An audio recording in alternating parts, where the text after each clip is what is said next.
Boa tarde a todos. Com grande alegria que abrimos aqui mais uma sessão de julgamento ordinária do Tribunal Superior Eleitoral.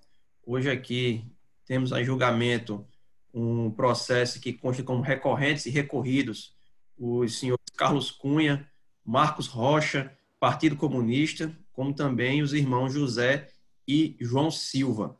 Vamos começar pelas partes que são demandantes nas ações originárias de base, que são o senhor Carlos Cunha, Marcos Rocha e o Partido Comunista, e inicio dando a palavra para a excelentíssima doutora Vitória Sumaia.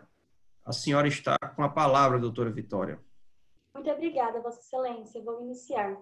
As palavras só têm sentido se nos ajudam a ver um mundo melhor. Aprendemos palavras para melhorar os olhos. Com a sabedoria de Rubem Alves, gostaria de cumprimentar os excelentíssimos senhores ministros, os ilustríssimos senhores advogados e todos os presentes. Espero que as minhas palavras os ajudem a ver a situação fática melhor. Nessa conjuntura, indago: os eleitores realmente votariam nos candidatos ao conhecer cada um dos ilícitos gravíssimos praticados por estes? Percebe-se que a consolidação do exercício efetivo da cidadania é uma realidade bastante distante, uma vez que os pressupostos democráticos encontram verdadeiros entraves na herança coronelista defensoras do status quo da desigualdade social do país. Eles falam em uma nova política, mas como bem falou Cazuza, é apenas um museu de grandes novidades. Como compreende Leandro, não existe governo corrupto em uma nação ética, e nem o contrário. A corrupção social e coletivo, não apenas do governo. O interesse de agir manifesta-se na existência de dúvida objetiva sobre uma realidade concreta e delimitada, que provoca uma insegurança jurídica, possuindo interesse declaratório. O provimento pleiteado, reconhecendo o ilícito praticado, repercute na esfera jurídica privada de cada um dos demandantes, para que os candidatos e o Partido Comunista recuperem a confiança dos eleitores. Cabível a aplicação do disposto do artigo 1013, parágrafo 2º do CPC, de maneira que, caso o TRE acolha apenas um dos pedidos, poderá o TSE conhecer dos demais. O processo ora mencionado deve, sim, ser julgado pelo conjunto da obra, contexto em que eu gostaria de propor uma reflexão. Em vários momentos, os candidatos negam a ocorrência do baseado em uma jurisprudência do TSE como meros beneficiários, entre vários RESP 13068 de 2013. No entanto, vejam bem, Vossas Excelências, não se fala em uma coincidência ou em um caso isolado. São reiteradas situações em que os irmãos são meramente beneficiários. É no mínimo instigante. O gerente do próprio restaurante veiculando o pensamento que era apenas dele, após apoiadores que compartilharam fake news criadas por outrem. Por fim, Senhor presidente, por gentileza. Pois não, doutora Karine. Eu gostaria de fazer uma pergunta aí para a nobre advogada. Boa tarde. Eu queria entender qual seria o interesse recursal da parte, uma vez que o TRE do Paraná cassou os mandatos, né, dos irmãos Silva e declarou a inelegibilidade de ambos. Isso eu estou com dúvida em relação a isso. Mais algum questionamento de outro membro? Vossa Excelência, muito obrigada pelo questionamento, eu me sinto honrada em respondê-lo, é extremamente importante. Realmente, o TSE já aplicou a sentença condenatória. O que os ora recorrentes desejam é uma sentença declaratória dos outros atos ilícitos praticados. Eles desejam, a partir desse recurso, que os atos ilícitos sejam reconhecidos para que os eleitores reconheçam o que aconteceu e recuperem a confiança, tanto no Partido Comunista, que integrava a coligação com esse partido, conhecendo a fraude que não foi reconhecida, bem como os outros eleitores, Marcos Rocha e Carlos Cunha. Nosso interesse aqui, dos nossos clientes, é declaratório. O acórdão seria declaratório para visar a diminuição da insegurança jurídica e a não criação de precedentes. A condenação já foi feita, mas o acórdão declaratório persiste como necessário. Espero ter satisfeito, Vossa Excelência. Posso dar continuidade? Satisfeita, senhor presidente. Obrigada. Muito obrigada. Por fim, um pastor em um culto religioso emitindo um discurso favorável. Não existiu nenhuma participação dos candidatos. Talvez em um mundo de fadas, cada um destes tenha apenas compartilhado o que acreditava. Mas, excelências, não estamos em um mundo de fadas. É óbvio que os candidatos eram responsáveis pela conduta, apenas foram ardilosos o suficiente para intentar evasão das consequências. Nessa conjuntura, o litisconsórcio passivo é dispensável. A jurisprudência do TSE exige a formação de litisconsórcio entre autor dos atos abusivos e beneficiários da conduta. Mas veja bem, a exceção é quando também são responsáveis pela conduta, que deve ser aplicada ao caso em tela. É imprescindível extrema cautela para não utilizar o consórcio como sujo para alcance de extinção de demandas eleitorais. No que tange à licitude da gravação ambiental, não restam qualquer dúvidas. A jurisprudência é uníssona. Aborda aqui o RESP 40898, harmonizado ao tema 237 do STF. Adiciono também que não era a única prova aos autos, uma vez que Pedro e funcionários, no plural, participaram de audiência de instrução. No que concerne ao tipo eleitoral captação ilícita de sufrágio, previsto no artigo 41A, ainda que tipo eleitoral, eu gostaria, em caso de uma mitigação do lapso temporal, por uma razão muito simples, o comportamento em pré-campanha. Ainda que não tivessem formalizado a candidatura, durante meses se comportaram como se já o tivessem. Com uma pré-campanha na ordem de milhões e configuração de propaganda extemporânea, afinal, sejamos sinceros, ainda que parte de elite, quem gasta um montante absurdo como esse sem convicção na candidatura? Por fim, destaco que foi consubstanciado o especial fim de agir. Como bem sabido, o Brasil é um país extremamente religioso. Qualquer intromissão das autoridades religiosas no pleito eleitoral, ainda que de forma de apoio e Vitória, você tem 2 minutos, viu? Obrigada, doutor. Sobretudo, durante a influência da cerimônia, inclusive, persiste uma situação de hierarquia no momento do culto religioso. O pastor, como quem tudo sabe, representando a figura de Deus na terra, falando para todos, sentados, diminuídos. Adiciona-se que a religião é inteiramente impregnada de dogmas. Sob a égide da laicidade da Constituição de 1988, não podemos permitir a continuidade de intromissões como essa, nem mesmo a criação de... Presidente. Hoje, doutora Karina. Por favor, eu gostaria que a nobre advogada esclarecesse qual o embasamento jurídico que foi utilizado para essa arguição de abuso de poder religioso. Muito obrigada, Vossa Excelência. Eu queria complementar também, doutora Vitória. Claro, se a senhora pudesse explicar melhor essa correlação do Estado laico com a impossibilidade de se fazer uso de ambientes religiosos para falar à população em geral termos relacionados à política. Muito obrigada, Vossa Excelência. Eu gostaria de pedir o acréscimo de tempo, uma vez que eu só tenho 2 minutos, eu acho que eu não me preparei para esse tempo. Para outra questão. Sem problema. A Corte concorda em mais 2 minutos para a doutora Vitória? Ok. A senhora tem mais 2 minutos, doutora Vitória. Obrigada, Vossa Excelência. Então, com relação ao abuso de poder religioso, perdão, eu usei o termo errado, não existe um dispositivo legal que firma este entendimento. No entanto, a jurisprudência do TSE é uníssona no entendimento de tal acusação, uma vez que, ao entender que estamos em um Estado laico, infelizmente, temos que analisar que qualquer abuso de poder, ainda que econômico, religioso, de qualquer linha que seja, ele deve ser analisado de maneira bastante rígida, uma vez que influencia no pleito eleitoral e retira a liberdade de escolha e a paridade de armas durante o pleito. Nesse sentido, por mais que a Constituição pregue a laicidade, infelizmente ainda existe um grande respeito aos dogmas religiosos que continuam ditando a maneira como algumas pessoas podem ou não. Então, nesse sentido, espero ter satisfeito a resposta. Não existe uma previsão legal, mas é uma jurisprudência bastante clara do TSE. Ok, a senhora finalizou, doutora Vitória? Eu tinha mais umas coisinhas para falar. Eu posso dar continuidade na fala? O tempo já está encerrando. Se a senhora for muito breve... Tudo bem. Então, com relação à rádio, eu gostaria de falar que, conforme o Ibope Mídia, 87% da população curitibana ouve rádio, ou seja, demonstra-se sim a gravidade dos 60 minutos a mais concedidos. E, por fim, com relação a fake news, não é sobre quem compartilhou. Tudo bem, foram terceiros eleitores, mas as fake news foram criadas por quem? Eles apenas compartilharam. Quem criou essas artes tinha algum interesse no pleito eleitoral. Por fim, gostaria de falar que existe uma análise de 2 garantias constitucionais, a liberdade de expressão e veracidade de informações no pleito. No entanto, conforme o paradoxo da intolerância de Karl Popper, por mais paradoxal que seja, defender a tolerância e a própria liberdade de expressão é sobre não tolerar o intolerante. Agradeço mais uma vez o privilégio e devolvo a palavra à mesa. Nós agradecemos sua participação, doutora Vitória, e aqui eu passo a palavra para a doutora Gabriela Letícia, que fará a complementação da arguição em nome dos demandantes da ação originária. Muito obrigada. Cumprimento mais uma vez, então, os excelentíssimos senhores ministros, os ilustríssimos senhores advogados e todos os presentes.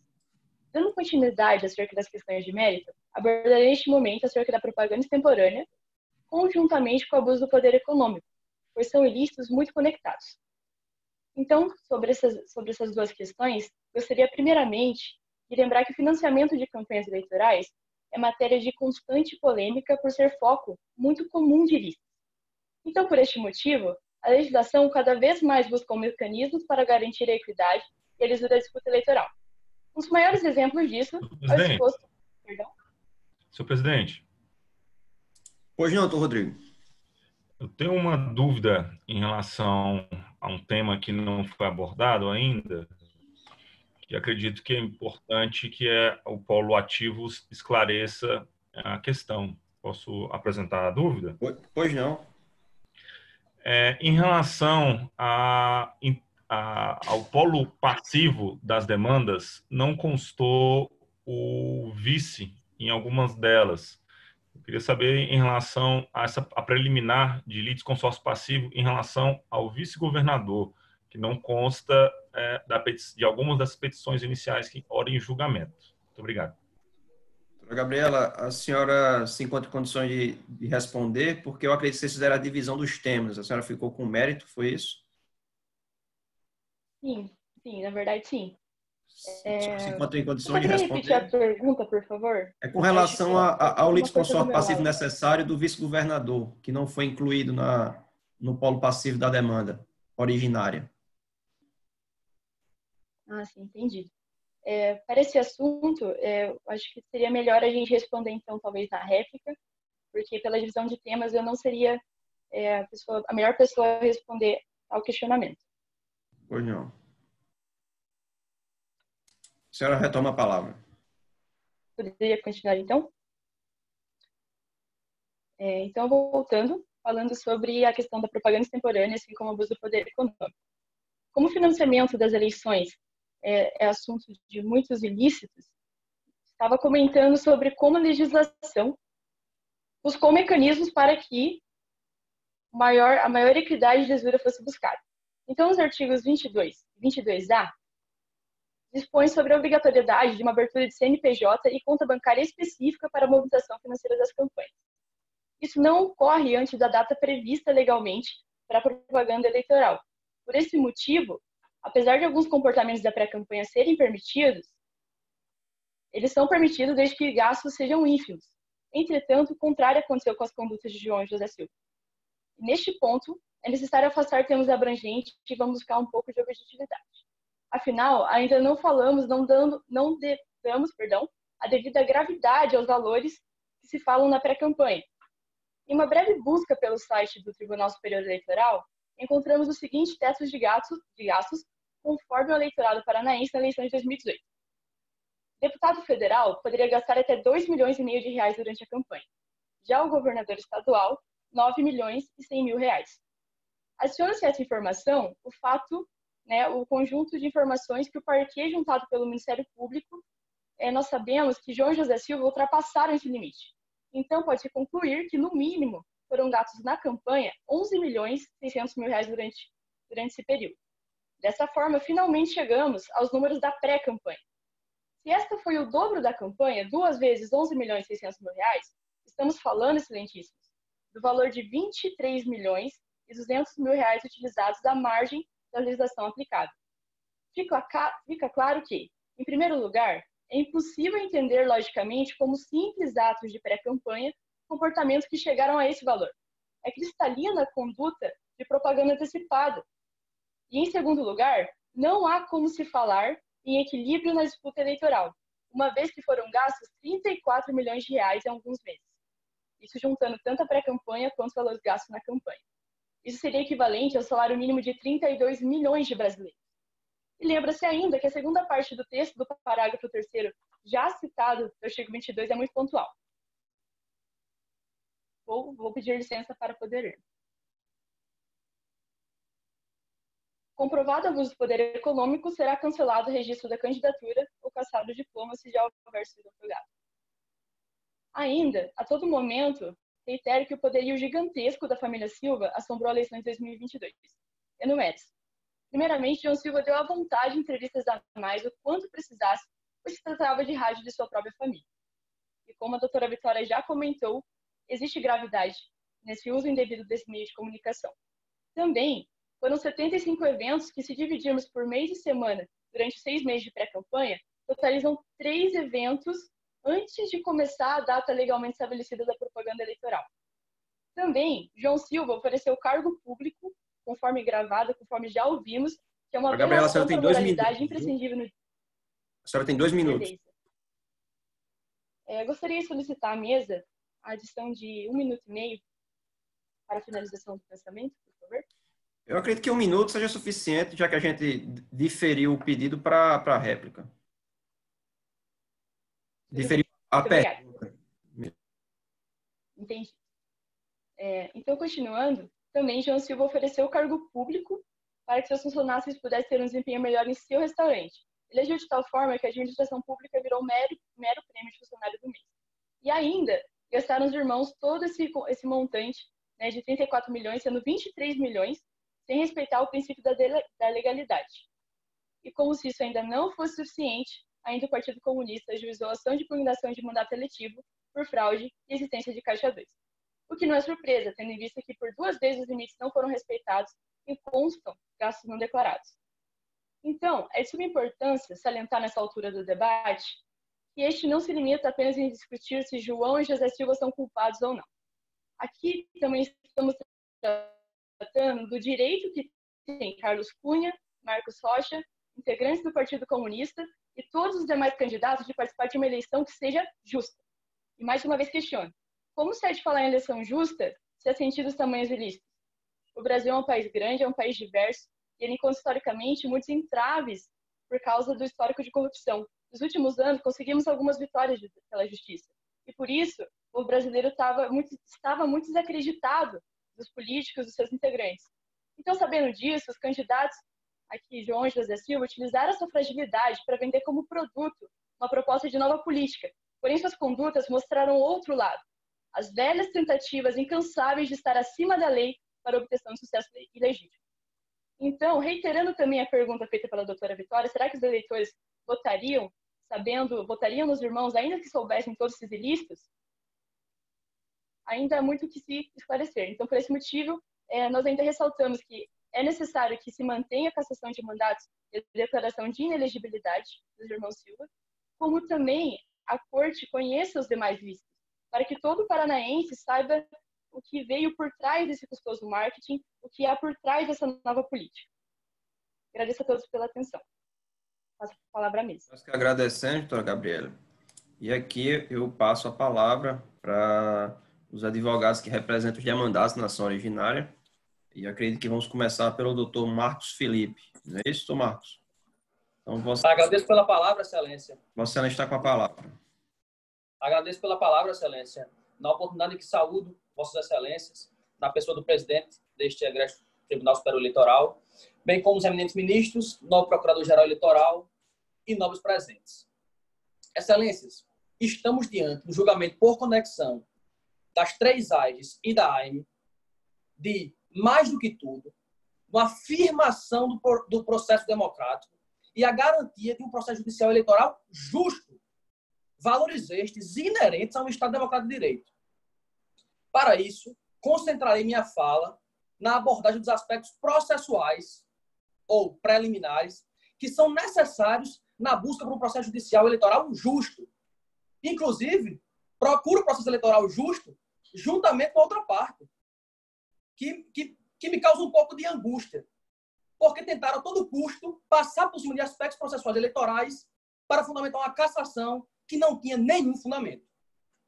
O primeiro tópico que eu gostaria de salientar a vocês é acerca da impossibilidade de conexão com base no artigo 96b da Lei das Eleições.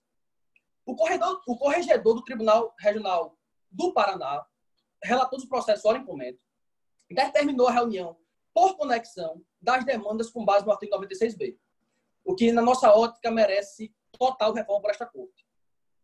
Excelência, o artigo 96b trata de maneira clara que só se reunirá ações no âmbito do processo judicial eleitoral quando se conversarem sobre mesmos fatos.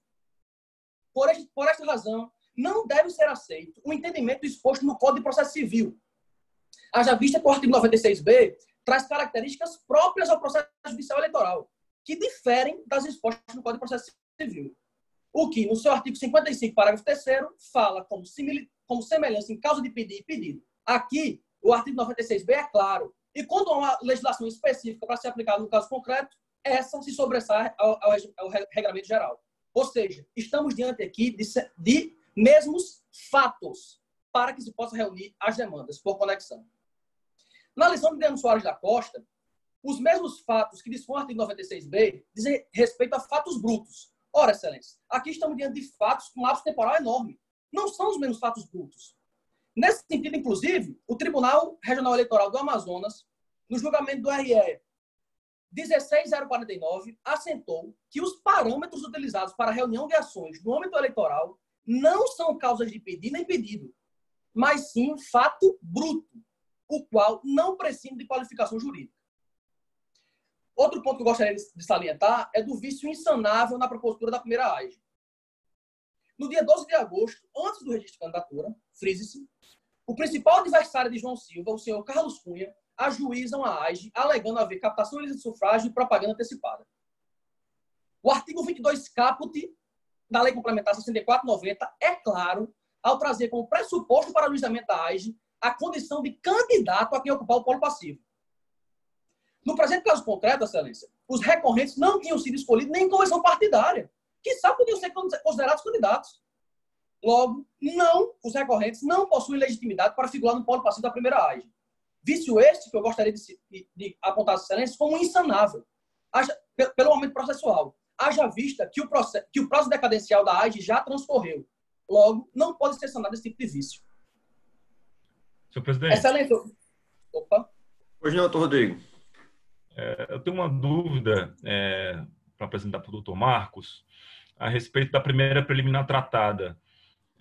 Vossa Excelência indicou que não eu gostaria de saber a consequência jurídica caso a gente acolha a sua preliminar acerca da ausência de conexão dos feitos. Qual seria a consequência jurídica? Doutora Karina, a senhora também tem uma pergunta? Não, excelência, obrigada. Ok. Doutor Marcos, o senhor continua com a palavra. Pois não. Excelência, eu acredito que seja importante a não reunião por conexão das demandas, haja vista que eles querem, para justificar a gravidade lá na frente, que inclusive vai ser um tópico abordado pelo meu sócio, eles querem justamente conectar para justificar a gravidade lá na frente. Pois é o conjunto da obra que faz com que maneje sua cassação. Então, esse é o ponto específico que é a consequência para a gente tirar, para a gente retirar e para que cada AIGE seja julgado da sua forma, com a extinção das devidas pelos fundamentos que apresentarei depois, para que seja só a AIME, que não tem vício de propositura, seja julgada sozinha. Tudo bem? Corroborar com o meu entendimento, eu gostaria de pedir vênia a Vossa Excelência para trazer a leitura do voto do ministro Gilmar Mendes na oportunidade do julgamento do agravo regimental em recurso ordinário 102/65 de Minas Gerais. Vejamos. O termo inicial para a propositura da AIGE é o registro de candidatura, não sendo cabível a sua propositura se não estiver em jogo a análise de eventual benefício contra quem não possui a condição de candidato. Finalizando esse tópico, gostaria de passar para a gravação ambiental. Na nossa concepção, de acordo com a lei, a gravação ambiental é ilícita. Invoco vocês o porquê. É bem verdade que o STF, no julgamento do recurso extraordinário 583.937, firmou ser lícita a gravação ambiental. Vejamos, frisou ser lícita. Mas, na mesma oportunidade, o STF trouxe hipóteses em que excetua a solicitude da gravação, sendo uma delas a reserva de conversação. Tal hipótese, excelência, é justamente a presente nesta AIGE, já que no momento em que foi realizada a reunião, a gravação ambiental, juntamente da reunião, os funcionários estavam fechados para essa reunião, de modo que somente aqueles empregados participantes da reunião tinham devido acesso à sala, não havendo qualquer trânsito de pessoas. Doutor Rodrigo, outro bom questionamento que você fez à outra parte é sobre a necessidade de inserção do vício no polo passivo, na primeira e na terceira AIGE. caso não seja respondido por elas, eu gostaria de responder a vocês. Visto esse insanável também. Gostaria de responder a Vossa Excelência. No que pertence a este tópico, doutor Rodrigo, principalmente, cabe aos recorrentes pedir a aplicação literal da súmula 38 do TSE, que prevê a formação do litisconsórcio passivo necessário entre o titular e o respectivo vice da chapa majoritária, em ações que visem a cassação do registro. Vale frisar que a alegação dos recorridos, que ora não foi exposta ainda, de que, pelo fato da AIME ajuizada pelo Partido Comunista, teria colocado o vice-governador no polo passivo, estaria sanado tal vício, não deve prosperar. Uma vez que é uma tentativa de usar da AIME, impugnação do mandato eletivo, remédio constitucional de extrema importância, para sanar vícios de proposição de outras AGEs. Excelência, o que os recorridos tentam fazer no presente caso concreto é requerer a cassação do mandato do governador mais votado da história do Paraná, bem como do deputado federal mais votado do país. Doutor Marcos, antes de eu finalizar, doutor Marcos, me permita uma consideração. O senhor colocou a questão da provilista, defendendo a ilicitude da prova, e começou o raciocínio falando da questão que eles estavam num ambiente fechado, mas eu não consegui alcançar o raciocínio de conclusão. Qual seria o link para a ilicitude?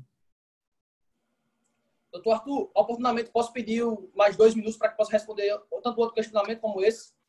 Excelência, e complementando a pergunta de Vossa Excelência, eu gostaria de saber se houve pedido de voto, né, nessa conversa que foi gravada. Qual o conteúdo dessa conversa? Também não ficou claro para mim. Pois não, doutora Karina. Eu acho que 2 minutos será suficiente, não é isso? E sobre esse mesmo tópico, presidente, sobre esse mesmo tópico que Vossa Excelência apresentou, eu gostaria de saber se o doutor Marcos, qual que é a interpretação dele sobre a jurisprudência atual do TSE sobre a licitude das gravações ambientais, mesmo que em ambiente particular. Tentarei dar um geral. De 3 perguntas, peço que o senhor alinhe um raciocínio e vou lhe dar 2 minutos e meio para a gente encerrar. Tentarei fazer da forma mais clara possível, dentro do que me é possível. Doutor Rodrigo, reconheço que a jurisprudência do TRE diz que a prova da gravação ambiental por um dos interlocutores, seja em ambiente público ou seja em ambiente privado, pressupõe lícita. Mas, para acionar do doutora Karina, uma das reuniões, não há a voluntariedade que justifica essa pressuposição de prova lícita.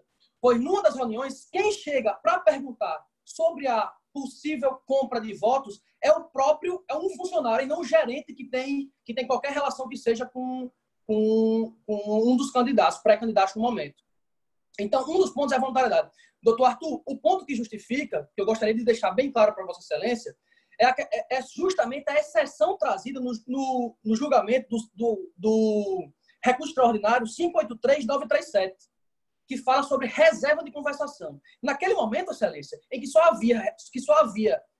tinha na sala funcionários e o gerente da loja, aquele momento era claro de reserva de conversação. Só eles tinham acesso determinado àquela sala. Não havia qualquer trânsito de pessoas, o que justifica a exceção trazida pelo STF no julgamento do recurso extraordinário.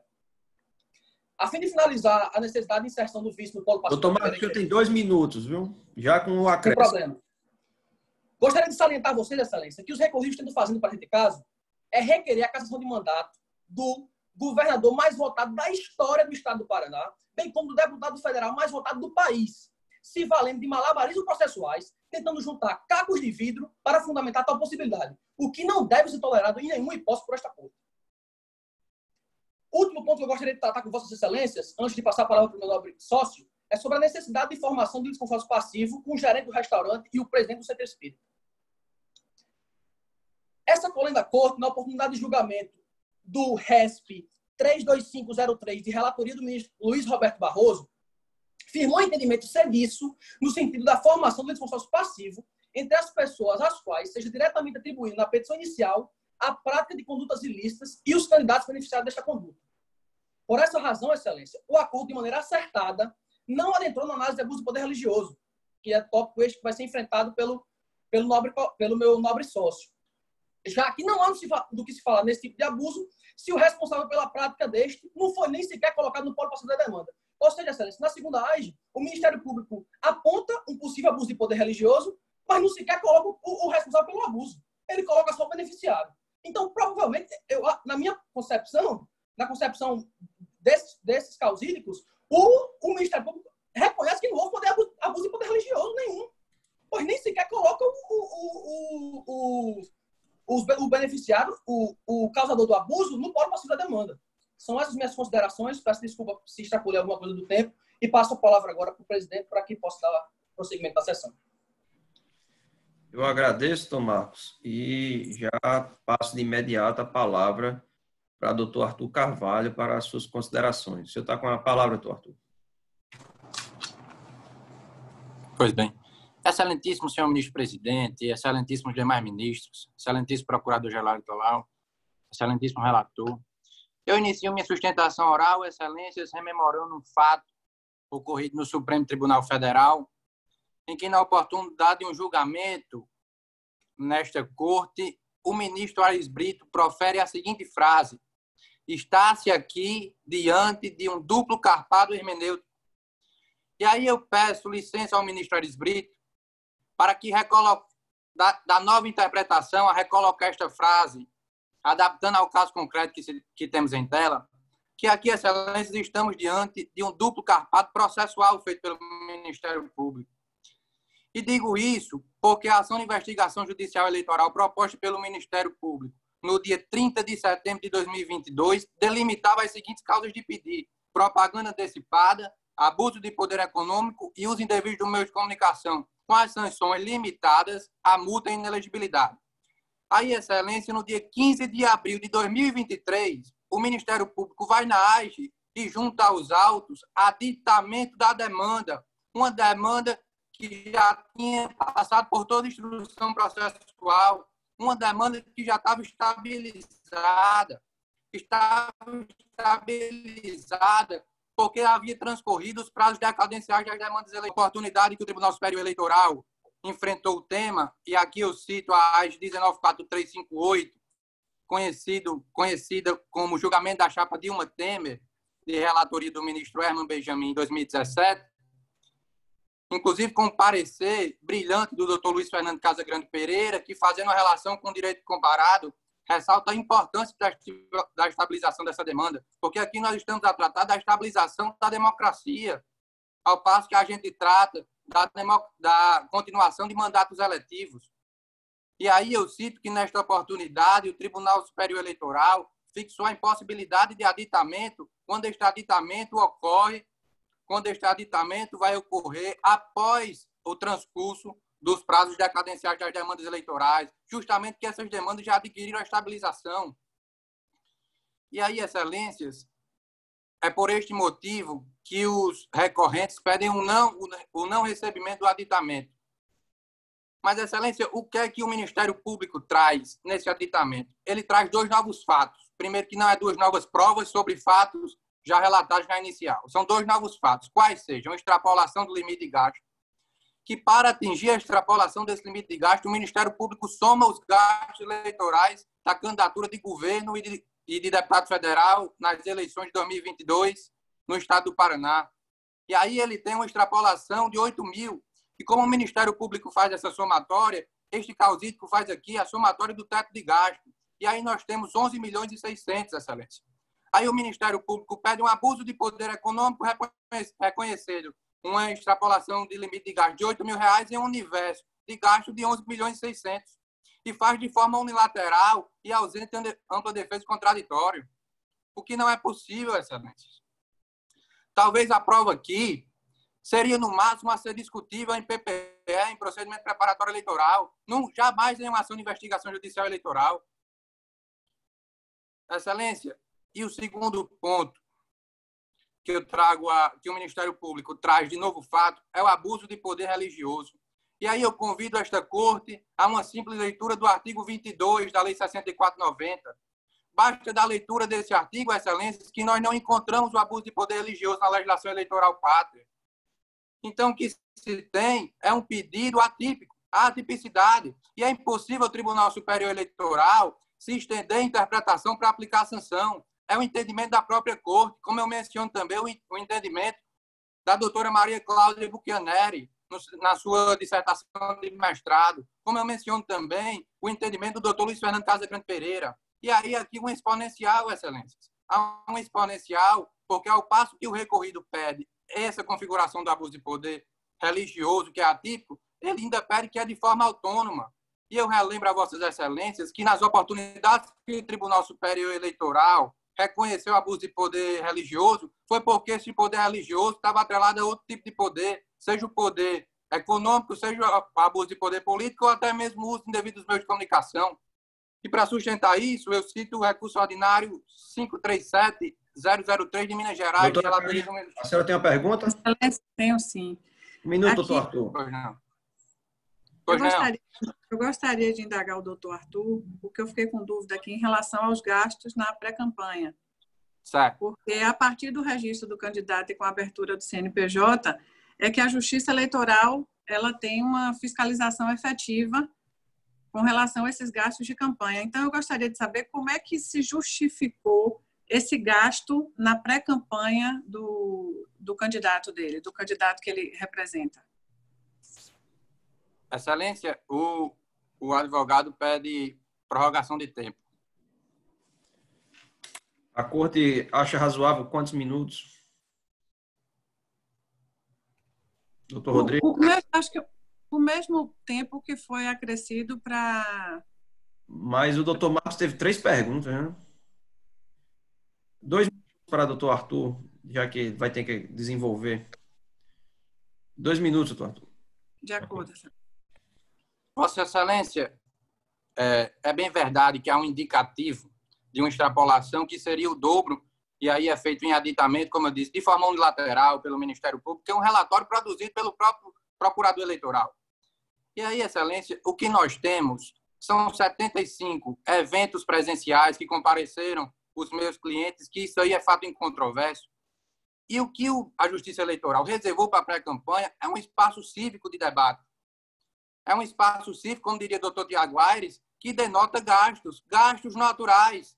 E o que o TSE entende é que estes gastos não podem ser extrapolados e devem estar dentro de um padrão médio. E aí eu pergunto qual é, nos autos, a oportunidade que é citado o valor gasto em pré-campanha, que é lícito, e que ficou à margem da legislação eleitoral. Porque nós temos 2 momentos. Um aditamento, que é uma prova completamente unilateral pelo Ministério Público e é ausente do contraditório por ser juntado após a instrução. E o segundo é na própria prestação de conta, que a Justiça Eleitoral, a única irregularidade que reconhece é a devolução de R$3.000 a título de RONE, de recurso de origem não identificada. Nada declarar os gastos de pré-campanha, embora reconheça um gasto, mas que o gasto da pré-campanha, a própria Justiça Eleitoral não reconheceu nenhum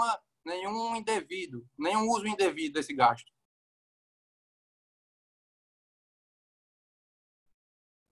Respondida, senhora? Respondida, satisfeita. Obrigada. Vossa Excelência, então, os recorrentes passam sustentada a impossibilidade do aditamento, o irreconhecimento da extrapolação de gastos, dada a fragilidade probatória e o não conhecimento do abuso de poder religioso, dadas as situações que temos no caso concreto, os recorrentes passam a fazer os seus pedidos e o primeiro pedido que faz é que não conheça do aditamento. Não conheça do aditamento por todos os motivos já explicitados aqui na sustentação oral, mas que se o faça, extingua a ação sem resolução de mérito, porque há ausência também do vice no polo passivo da demanda. E de primeira, ausente o aditamento, não há que se falar em litisconsórcio passivo necessário, porque os pedidos ali se restringiam à multa e inelegibilidade, que são sanções que podem ser individualizadas, mas com o abuso de poder religioso, caso seja reconhecido o aditamento, haveria o pedido da cassação da chapa e aí o vice teria que ter integrado o polo passivo a ensejar a interpretação da súmula número 38. E, ademais, Excelência, os recorrentes sustentam, reiteram os pedidos já feitos no recurso ordinário, ao passo que pede a procedência do recurso. Muito obrigado, Excelência. Doutor Arthur, a gente agradece seu pronunciamento e aqui eu inicio a réplica, que será feita pela doutora Vitória Sumaia. A senhora está com a palavra. Muito obrigada, Vossa Excelência. Inicialmente, destaco que não tem interesse em acórdão condenatório, uma vez que já existe, pleiteia-se por um acórdão declaratório dos ilícitos para não gerar insegurança jurídica e precedentes duvidosos. No que tange à pergunta feita por Vossa Excelência, no que tange ao litisconsórcio passivo com o vice, com foco na interpretação da súmula número 38 do TSE, no entanto, trago o leading case trazido pelo recurso 703. No caso concreto, não condiz com a verdade processual a alegação de que teria sido restringida ampla defesa ao vice-governador, uma vez que ele participou de toda a instrução processual e produção de provas. Mais uma vez, o litisconsórcio passivo não pode ser tido como subterfúgio para o alcance de extinção de demandas eleitorais. No que tange à conexão das ações, conforme Casagrande, a igualdade de fatos aludida no dispositivo do artigo 96b deve ser interpretada à luz do CPC. Conforme o STF, basta apenas o risco de decisões conflitivas. Com relação ao aditamento do douto Ministério Público, a questão processual vale mesmo não conhecer do ocorrido? É imprescindível compreender que é um fato novo, não conhecido anteriormente, ou seja, deve ser processado. Excelentíssimos, com relação à fraude nos gastos da pré-campanha e durante a campanha, estamos falando de 23 milhões e 200 mil reais, utilizados à margem da legislação aplicada, inclusive denunciados pelo próprio partido da coligação. São 8 mil reais a mais, excelências, não é R$1. O dobro de gastos foram declarados pelos próprios, não pelo aditamento do Ministério Público. Interpelo, vossas excelências, não se fala em uma coincidência ou em um caso isolado. São reiteradas situações, é o conjunto da obra. É imprescindível a declaração dos atos ilícitos para não permitir a insegurança jurídica, nem mesmo a criação de perigosos precedentes. Por fim, agradeço mais uma vez a oportunidade em falar e participar da competição de direito eleitoral com os ilustríssimos senhores advogados e com as presentes. Agora nós vamos passar a tréplica, que vai ser realizada pelo Dr. Arthur Lobo Carvalho. Doutor Arthur, o senhor está mais uma vez com a palavra. Obrigado, Excelência. Aqui na tréplica, Excelências, eu inicio parabenizando todas as sustentações orais e passo a fazer uma consideração sobre um fato muito importante nessa demanda, em que os recorridos atribuem a este fato, como este fato tem tanta importância, os ilícitos de abuso de poder econômico, uso indevido do meio de comunicação, propaganda antecipada e fraude de gastos pré-eleitorais. E esse fato, Excelência, seria a publicação massiva de conteúdo feito por eleitores em pré-campanha e campanha, que haveriam como beneficiado os meus clientes, o João e José Silva, candidatos a governador e a deputado federal do estado do Paraná. E aqui há que se ter uma espetacularização demasiada aqui nesses autos. Eu digo isso, Excelência, porque tudo isso se pede e eu digo o que é que se traz. Não há demonstração. O primeiro que se tem nos autos são 15 prints de todo esse impulsionamento massivo, em pré-campanha e campanha, 15 prints. Eu não estou falando de 15 páginas de print, não. Nem 15 volumes. Eu estou falando de 15 prints. 15 prints, Excelências, que não há demonstração de que nenhum perfil daquelas conversas sejam robotizados ou sejam anônimos. Também não há demonstração que nenhum perfil daqueles, se pessoas naturais, tenham qualquer relação com a candidatura, com o pré-candidato, então pré-candidato, posteriormente candidato, nem com seu vice. E digo mais, nenhum dos prints traz o URL, Excelência. Nenhum dos prints traz o URL. Qual a força probatória que se atribui a uma prova dessa? Então, muito se fala, pouco se prova, pretendendo aqui uma cassação como forma de subterfúgio, como diria os recorridos, a uma inefetividade das campanhas recorridas, o que, por óbvio, não pode ser feito por meio da justiça eleitoral, e sim pela alternância do poder. E 2026 tem de novo, Excelência. Muito obrigado. Doutor Marcos, doutor Arthur, eu agradeço sua fala e temos aqui encerrada a réplica e a tréplica. Eu dou por oficialmente encerrada a presente sessão de julgamento. Então, aqui apenas para os cumprimentos finais, em que eu quero parabenizar todos os envolvidos. É uma satisfação imensa, uma alegria ver que o direito eleitoral está recebendo profissionais do quilate de Vossas Excelências, preparados, estudiosos, comprometidos com com o trabalho, que dá para ver, é nítido que vocês se aprofundaram no assunto, buscaram estudar, estão todos de parabéns. Como eu sempre disse aqui nas rodadas anteriores, o objetivo aqui é aprender, tenho certeza que aprenderam muito, estão preparados para fazer sustentação oral em qualquer corte do país e tenho certeza que o futuro de vocês é brilhante no direito. Eu torço que continue no direito, seja na carreira de magistrado, no Ministério Público, de advogado, todos têm um futuro brilhante. E aqui eu também, a título de sugestão, como a intenção é o aprendizado, é que eu digo como advogado e hoje como membro da Corte Eleitoral do TRE da Paraíba, vocês terem bastante atenção no que estão falando, tentar colocar de forma clara, objetiva e, ao final, sempre deixar um tempo que é primordial e relevante para o pedido. Vocês têm que deixar claro para a Corte o que vocês querem. Então, eu acho que vocês fizeram isso muito bem. Então, de parabéns. E aqui eu passo a palavra para meus colegas julgadores, doutora Karina e doutor Rodrigo. Primeiro, doutora Karina, para suas considerações finais.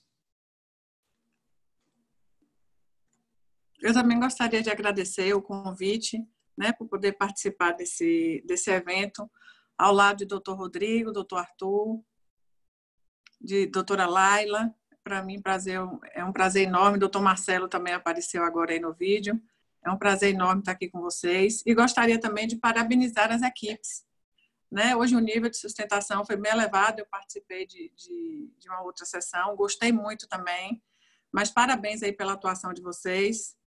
Isso aí representa um novo desafio na vida de vocês e estão de parabéns. Uma boa tarde a todos. Eu gostaria também de parabenizar as duas equipes. As questões jurídicas foram tratadas em um alto nível. Parabenizar de verdade e agradecer também o convite para participar desse evento, especialmente ao Dr. Marcelo Varig, um grande amigo, um grande jurista. E parabéns pelo evento. Realmente, a justiça eleitoral, os players, os candidatos, os governantes, todos vão ganhar com advogados ou membros do Ministério Público ou servidores da Justiça Eleitoral, porque Vossa Excelência estão realmente preparados aí para atuar em qualquer corte desse país. Meus sinceros votos aí de felicidades e sucesso a cada um. Eu só queria encerrar, só um minutinho, eu vou passar a palavra para você.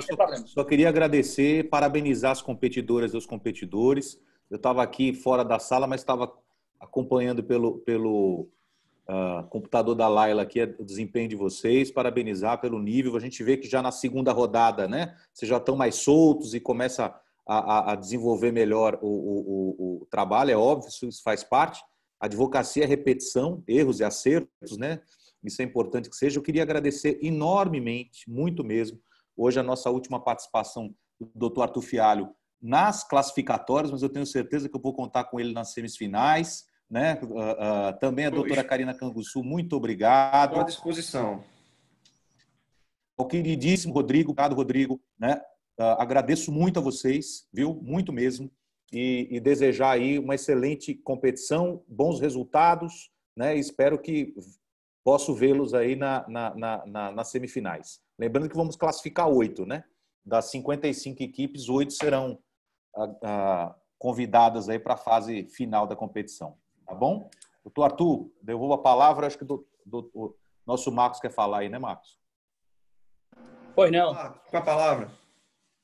Primeiro, só justificar que o doutor Arthur Carvalho acabou tendo que sair da sessão porque o celular dele descarregou. E como a gente faz pelo celular e está carregando ainda, ele precisou sair. Só que não foi nada, só a questão do descarregamento do aparelho mesmo. Okay. Agradecer primeiro a doutora Gabriele Vitória, primeiro pela oportunidade. Pedir desculpa caso me exaltei um pouco, é realmente do estilo. Eu gosto de... Não sei se é mania de nordestino, não sei se é, mas geralmente o pessoal aqui do Rio Grande do Norte bate. Fique tranquilo, se tivesse sido desrespeitoso, o presidente teria intervido. Sem problema. mas só para deixar bem claro que nunca foi essa a intenção. Agradecer também a doutora Laila, ao doutor Matheus, pelo conduzimento de toda a competição. Realmente, como o doutor Arthur falou, é uma oportunidade única de simular o direito eleitoral, uma paixão, uma coisa que está em algumas faculdades ainda como matéria optativa, ou seja, que muitas vezes não tem nem acesso. E sempre foi nossa paixão, sempre foi o que a gente quis seguir como carreira, e graças a vocês a gente está tendo a oportunidade de simular e de tentar, aos poucos, ir se qualificando para quem entra no mercado de uma maneira mais complementar. E também a condução do doutor Arthur Fialho e doutora Karina, doutor Rodrigo, pelos questionamentos, sempre muito respeitoso, respeitando nosso tempo, respeitando nossas limitações, que são óbvias, mas gostaria de mais agradecer a vocês pelo conduzimento, por tudo, e dizer que espero que não seja a última oportunidade que a gente se enfrente, né? Que a gente se encontre. Agradeço, Omar. Doutora Gabriela, doutora Vitória, querem falar também, não? Para manter a paridade de armas aí? Isso. A gente também agradece muito mesmo o privilégio, a comissão é sensacional, a participação de todos, as excelências. Realmente é um grande privilégio para a gente participar. Ele falou um pouco de onde ele é. Nós somos do norte do Paraná, Jacarezinho e Santo Antônio. Então, para a gente também é muito importante estar aqui. A gente está representando a UEMP, que é a Universidade Estadual do Norte do Paraná. A gente também não tem direito eleitoral como optativa e é realmente muito importante conhecer um pouco mais sobre a área, ter o privilégio de conversar com pessoas que entendem tanto. E com certeza, Marcos, você não se excedeu em momento nenhum, não. Foi realmente muito interessante ver você falando. Assim como a gente também se excede, eu acho que é para isso mesmo. E a gente está sempre aqui. Um prazer para fazer amigos, para aprender muito, e realmente é o aprendizado que fica.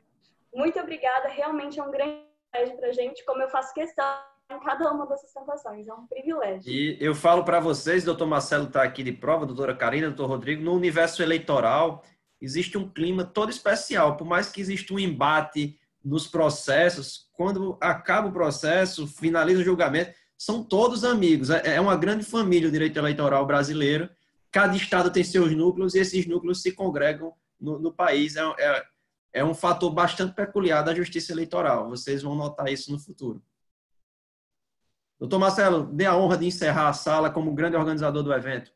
Não, então só tenho a agradecer novamente em nome da Abradep, do IPRAD, da Escola Judiciária Eleitoral do TSE e do Conselho Federal da OAB, a Comissão Especial de Direito Eleitoral. Agradecer a doutora Karina mais uma vez, ao doutor Rodrigo e ao meu queridíssimo Arthur. Muitíssimo obrigado. E a vocês, competidoras e competidores, sucesso, né? No sucesso na competição, mas acima de tudo, sucesso na vida profissional, que vocês, só o fato de estarem aqui, botarem a cara para bater, isso já é um reflexo, sem dúvida alguma, da coragem, se Deus quiser, do futuro extremamente exitoso que vocês vão ter pela frente, tá? Um forte abraço a todos e até a próxima. Fazendo a lembrança aqui, todo mundo dá avaliação lá no site. Isso. Muito obrigada. E outra coisa, sessão, vamos lá avaliar. Entra para fazer a avaliação. E hoje à noite, às 6h30, vocês que já terminaram a competição, temos ministro Barroso no Congresso Partidário, viu? Já me inscrevi. Se fosse presencial, professor, vai que ia pagar o jantar, mas não é... Mas eu prometo fazer a festa da vitória depois do Covid. Um abraço, gente. Um abraço a todos. Boa tarde. Um abraço, pessoal. Até mais.